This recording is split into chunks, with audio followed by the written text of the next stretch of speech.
Today, the thing that happened, and I gave you one last verse, which is Matthew chapter 11, verse 14, where Jesus says, and if you're willing, he is the Elijah who was to come.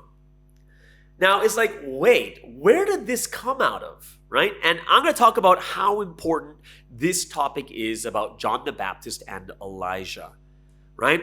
Now, what do we know about Elijah?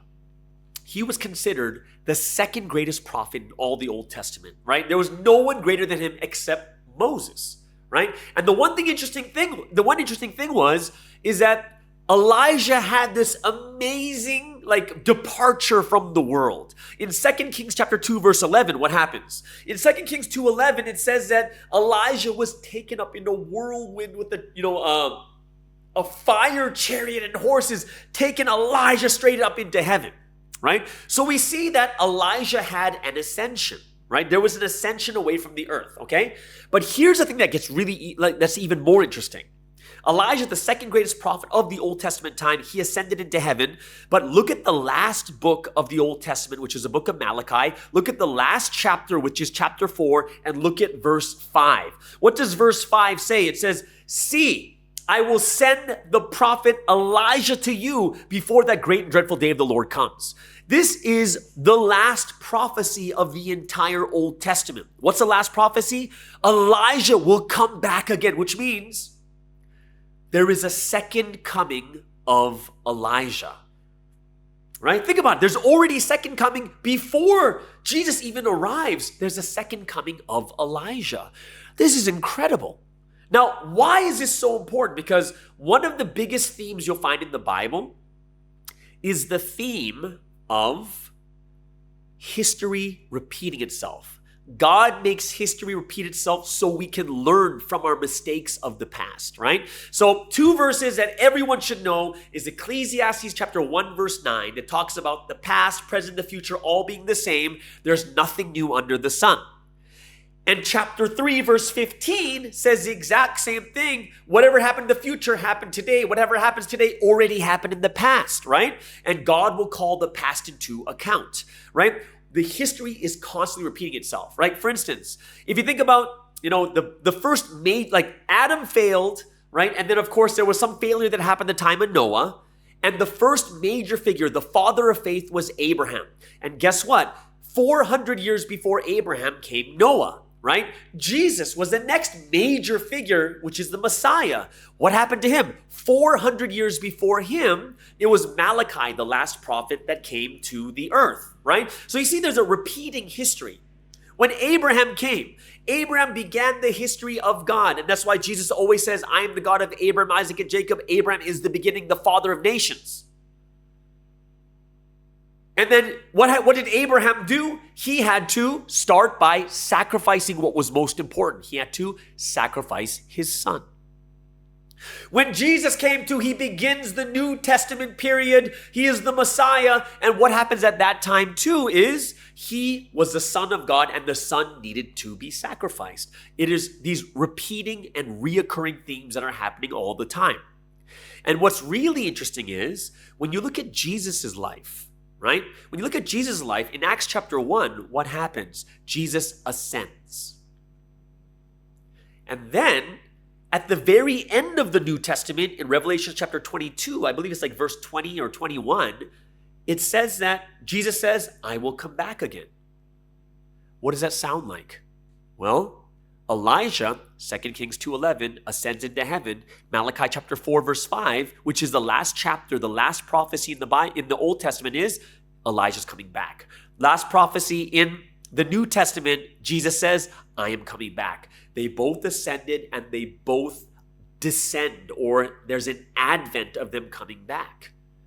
And this is something that is very, very interesting, because if God is always repeating history, one thing that we might be able to take into consideration is, well, if we can figure out how Elijah came back, we can figure out how Jesus comes back.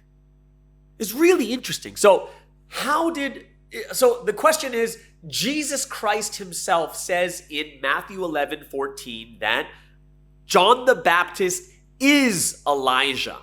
So that's something that we're going to say like, okay, since Jesus said it, it's got to be true. But the real question we have to think to ourselves now is, how? How is John the Baptist Elijah? How could this be possible? Now, here's the thing. Take a look at Matthew chapter 17, verses 10 through 13.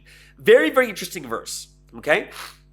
And the reason why Elijah becomes such an important figure is because he's the last prophecy of the Old Testament. And what it says is he comes right before Jesus.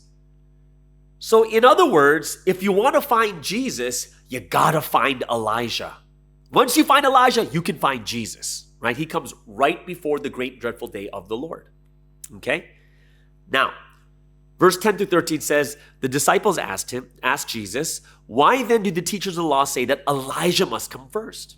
Jesus replied, to be sure, Elijah comes and will restore all things. But I tell you, Elijah has already come and they did not recognize him, but have done to him everything they wished.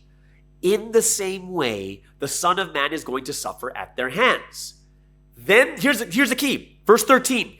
Then the disciples understood he was talking to them about John the Baptist. Now, what does this mean? Like, you know what I mean? What does it mean? Does it mean like Elijah reincarnated and became John? Do we believe in reincarnation? Absolutely not. So where's the answer? How does Elijah come back again? And the answer is in Luke chapter 1, verse 17. Now, in Luke chapter 1, it talks about how John the Baptist was born. Yes, the mother was barren, but in her old age, the angel comes down and says, guess what? You're going to have a baby and you're going to name him John, right? So John the Baptist's father, Zechariah, he's like, all right, so, what do we know about this child? And then the archangel starts prophesying about who John the Baptist is, who John is going to be. But the most interesting thing here is verse 17. And this is what the archangel prophesies about John the Baptist.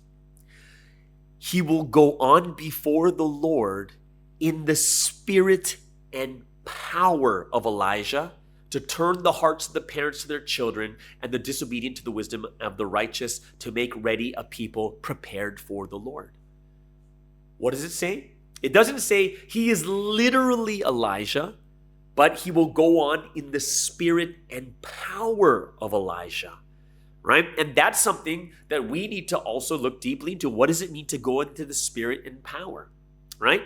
Because one thing we do know is in the Mount of Transfiguration, when Jesus, in Matthew 17, I believe it's like verses 1 through 5, where Jesus all of a sudden transfigures, and next to him is Moses and Elijah, and they start discussing something.